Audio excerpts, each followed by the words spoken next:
प्यारे दोस्तों, आज हम आपको एक अजीब जनाजे के बारे में बताने वाले हैं और एक अजीब मुर्दे के बारे में बताने वाले हैं, जिसके बारे में सुनकर आप सब हैरान रह जाएंगे। वीडियो में आगे बढ़ने से पहले अगर आपने अब तक इस वीडियो को लाइक नहीं किया तो अभी लाइक कर लें, और हमारे चैनल को अगर सब्सक्राइब नहीं किया तो फौरन सब्सक्राइब कर लें, और आइंदा आने वाले तमाम नए दिलचस्प वीडियोस की नोटिफिकेशन के लिए बेल आइकन पर क्लिक करना न भूलें। तो आइए शुरू करते हैं। दोस्तों, एक भाई बताते हैं कि एक बार मैं एक मज़ार पर गया और सलाम करने के लिए हाजिर हुआ। फातिहा पढ़ने के बाद जब मैं वापस आने लगा तो एक आदमी के ऊपर मेरी नज़र पड़ी जो दुआएं मांग रहा था। उसे देखकर मैं चौंक गया और वहीं रुक गया। उस आदमी का जिस्म बहुत कमजोर था और चेहरे पर मायूसी थी। इस तरह मेरे चौंकने की वजह यह थी कि उस आदमी की गर्दन में एक पानी का डोल लटका हुआ था और उसने दोनों हाथों को उस डोल में डुबा रखा था। मैंने उसका इंतजार किया। जब उस आदमी ने दुआ मुकम्मल की, मैंने उसे करीब जाकर सलाम किया। उसने मेरे सलाम का जवाब दिया और मुझे देखने लगा। उसके होठों पर हल्की सी मुस्कुराहट आई और तुरंत गायब हो गई। वो फिर उदास हो गया। मैंने उसके गले में पानी का डोल लटकाने की वजह पूछी और पूछा कि उसने डोल में अपने हाथ क्यों डुबा रखे हैं। ये सुनकर उसने ठंडी आह भरी और अपनी कहानी सुनाना शुरू किया। उसने कहा कि मेरी एक छोटी सी परचून की दुकान थी। एक बार एक भिखारी ने मुझसे भीख मांगी। मैंने एक सिक्का निकालकर उसकी हथेली पर रख दिया। वो दुआएं देता हुआ चला गया। फिर वो दूसरे दिन भी आया और इसी तरह से एक सिक्का लेकर चला गया। अब वो रोजाना आने लगा और मैं भी उसे कुछ न कुछ देने लगा। कभी कभी वो मेरी दुकान पर कुछ देर बैठ जाता, अपने दुख भरे अफसाने मुझे सुनाता था। उसकी दास्ताने गम को सुनकर मुझे उस पर बड़ा तरस आया और इस तरह मुझे उससे काफी हमदर्दी हो गई और हमारे दरमियान ठीक ठाक याराना कायम हो गया। दिन गुजरते गए। एक मर्तबा कई दिनों तक वो मुझसे मिलने नहीं आया। मुझे उसकी फिक्र होने लगी। मैं सोच में पड़ गया कि हो ना हो बेचारा बीमार पड़ गया होगा, वरना इतने नागे तो उसने आज तक कभी नहीं किए। मैंने उस फकीर का मकान तो नहीं देखा था, मगर इतना मालूम था कि शहर से बाहर एक वीराने में वो एक झोपड़ी में रहता है।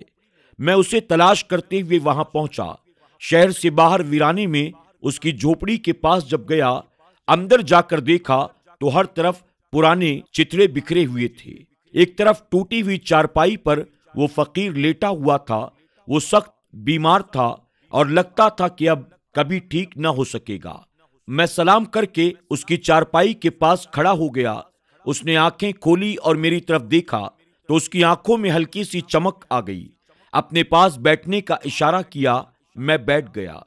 बड़ी मुश्किल से उसने अपने लब खोले और हल्की सी आवाज में बोला, भाई मुझे माफ कर दो, मैंने तुमसे बहुत धोखा किया है। यह सुनकर मैं हैरान रह गया। मैंने कहा, कैसा धोखा? फकीर ने कहा, मैंने जितने भी दुख दर्द के अफसाने आपको अब तक सुनाए वो सब के सब मनगढ़ंत थे। मैं इसी तरह से गढ़ी हुई बातें लोगों को सुना सुना कर भीख मांगता रहा। अब चूंकि मेरे बचने की बज़ाहिर कोई उम्मीद नजर नहीं आती, इसलिए तुम्हारे सामने हकीकत को बयान कर देता हूं। मैंने शादी भी की, मेरे बच्चे भी हुए, लेकिन मैं बहुत कामचोर हो गया। मुझे भीख मांगने की लत पड़ गई। मेरी बीवी को इस पेशे से सख्त नफरत थी। उसे मेरा भीख मांगना बिल्कुल पसंद नहीं था। इसी वजह से हमारे घर में लड़ाइयां चल पड़ी। देखते ही देखते बच्चे जवान हो गए। मैंने उनको आला दर्जे की तालीम दिलवाई और उनको बड़ी बड़ी नौकरियां मिल गईं। अब मेरे बच्चे भी मुझ पर गुस्सा होने लगे। उनका कहना था कि मैं भीख मांगना छोड़ दूं, लेकिन मैं अपनी आदत से मजबूर था। मुझे दौलत से बेहद प्यार था और मैं बगैर मेहनत के आने वाली दौलत को छोड़ना नहीं चाहता था। आखिरकार इख्तिलाफात बढ़ते गए और मैं अपने बीवी बच्चों से अलग हो गया। शहर से बाहर इस वीराने में आकर रहने लगा। इतना कहने के बाद उसने चीथड़ों के एक ढेर की तरफ देखा जो झोपड़ी के कोने में रखे हुए थे। उसने वहां इशारा करते हुए कहा, यहां से चीथड़े हटाओ, इनके नीचे तुम्हें 4 बोरियां नजर आएंगी। इनमें से एक बोरी का मुंह खोल दो। चुनांचे मैंने ऐसा ही किया। जैसे ही मैंने बोरी का मुंह खोला तो मेरी आंखें फटी की फटी रह गईं, क्योंकि उस बोरी में नोटों की गड्डियां तय करके रखी हुई थीं और ये अच्छी खासी रकम थी। अब वो भिखारी मुझसे कहने लगा, ये चारों बोरियां इसी तरह नोटों से भरी हुई हैं। देखो भाई, मैंने तुम पर एतमाद करके अपना सारा राज तुम्हें बता दिया है। अब तुमको मेरी नसीहत पर अमल करना होगा। तुम अमल करोगे ना? मैंने हामी भर ली, यानी हां कर दिया। वो कहने लगा, देखो, मैंने इस दौलत से बहुत प्यार किया है, इसकी खातिर अपना घर उजाड़ दिया है, कभी अच्छा न खाया न कभी उम्दा लिबास पहना, बस इसको देख देख कर खुश होता रहा। और फिर भिखारी ने कहा, इसमें से चंद नोटों की गड्डियां उठाकर मुझे दो ताकि मैं उन्हें थोड़ा प्यार कर लूं। मैंने बोरी में से चंद गड्डियां निकालकर उसकी तरफ बढ़ा दी। उसकी आंखों में एकदम से चमक आ गई। उसने अपने कांपते हुए हाथों से नोटों की गड्डियां ली और अपने सीने पर रखकर उन्हें बारी बारी चूमने लगा। हर एक गड्डी होंठों से चूमता, आंखों से लगाता और फिर मुझसे कहने लगा, मेरी वसीयत बड़ी खास वसीयत है, तुम्हें इसको पूरा करना ही पड़ेगा। और वो वसीयत ये है कि मेरी पूरी जिंदगी की कमाई हुई दौलत, यानी नोटों की भरी हुई ये चारों बोरियां, तुम्हें किसी भी तरह से इनको मेरे साथ कब्र में दफन करना होगा। मैंने अपने लिए कफन सिलवाया है जिनमें जेबें बनी हुई हैं। जितनी गड्डियां उन जेबों में आ सकें तुम उनमें रख देना और फिर इन बोरियों के साथ मुझे दफन कर देना। यह अजीब वसीयत सुनकर मैं थोड़ा हैरान हुआ, लेकिन मैंने उससे वादा कर लिया।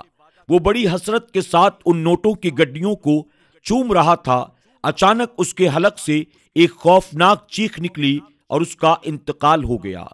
मैं खौफ के मारे थर थर कांपने लगा। नोटों वाला हाथ चारपाई से एक तरफ लुढ़क गया और नोटों की गड्डियां नीचे गिर गईं। उसकी जान निकल चुकी थी। मैंने जल्द ही अपने आप पर काबू पा लिया और नीचे गिरे हुए पैसे इकट्ठा करके उस बोरी में वापस डाल दिए। बोरी के मुंह को ऊपर से अच्छी तरह से बंद करके उन चारों बोरियों को मैंने छुपा दिया। फिर उसकी वसीयत पर अमल करते हुए वो जेबों वाला कफन उसे पहनाया। चंद आदमियों को साथ लेकर उसकी तदफीन की। मैंने किसी तरह से एक बड़ी सी कब्र खोदकर नोटों से भरी हुई बोरियां उसकी कब्र में रख दी। अभी 10 दिन ही गुजरे थे कि मेरे दिल में लालच पैदा हो गई। मुझे अपनी नादानी पर रह रहकर अफसोस होने लगा। मैंने उस भिखारी की वसीयत पर अमल करके इतनी सारी रकम उसके साथ क्यों दफन कर दी। उसके मरने के बाद यकीनन उसके माल ने उसको कोई फायदा नहीं देना था। अगरचे मैं उसका माल ले लेता तो मैं मालदार हो जाता। शैतान मुझे तरह तरह के मशवरे देने लगा। अभी भी कुछ नहीं बिगड़ा है, अभी भी वो सारा माल उसकी कब्र में सही सलामत है। मैंने ये राज अभी तक किसी को नहीं बताया था। इसके बाद मैंने इरादा कर लिया, चाहे कुछ भी हो जाए, मैं वो नोटों की बोरियां जरूर हासिल करूंगा। अगली रात में कुदाल वगैरह अपने साथ लेकर कब्रिस्तान में पहुंच गया। मैं अब उस फकीर की कब्र के पास खड़ा था। हर तरफ खौफनाक सन्नाटा छाया हुआ था। मेरा दिल भी खौफ की वजह से थर थर कांप रहा था और मुझे बहुत पसीना भी आ रहा था। आखिरकार मैंने हिम्मत करके उसकी कब्र पर कुदाल चला दी। 2-4 कुदाल चलाने के बाद तकरीबन मेरा सारा डर जाता रहा। थोड़ी देर मेहनत करने के बाद मैं उसमें एक मुनासिब सा सुराख बनाने में कामयाब हो गया था। अब बस मेरे हाथ बढ़ाने की देर थी, लेकिन फिर मेरी हिम्मत ने जवाब दे दिया। तरह तरह के ख्यालात आने लगे। जमीर भी कह रहा था, लौट चलो, हराम के माल से अपनी आखिरत बर्बाद ना करो। लेकिन मालदार होने के ख्वाब ने एक बार फिर मुझे ढारस बंधाई। थोड़ी सी हिम्मत कर लो, मंजिल हाथ में है। दौलत के नशे ने मुझे अंजाम से बिल्कुल गाफिल कर दिया। मैंने अपने हाथ कब्र के सुराख में डाल दिए। मैं अभी टटोल ही रहा था कि मेरे दोनों हाथों में आग लग गई और एकदम कब्र से कुत्ते के भौंकने की आवाज आई। मुझे ऐसा लगा कि जैसे कुत्ता मेरे हाथ पर झपट रहा हो।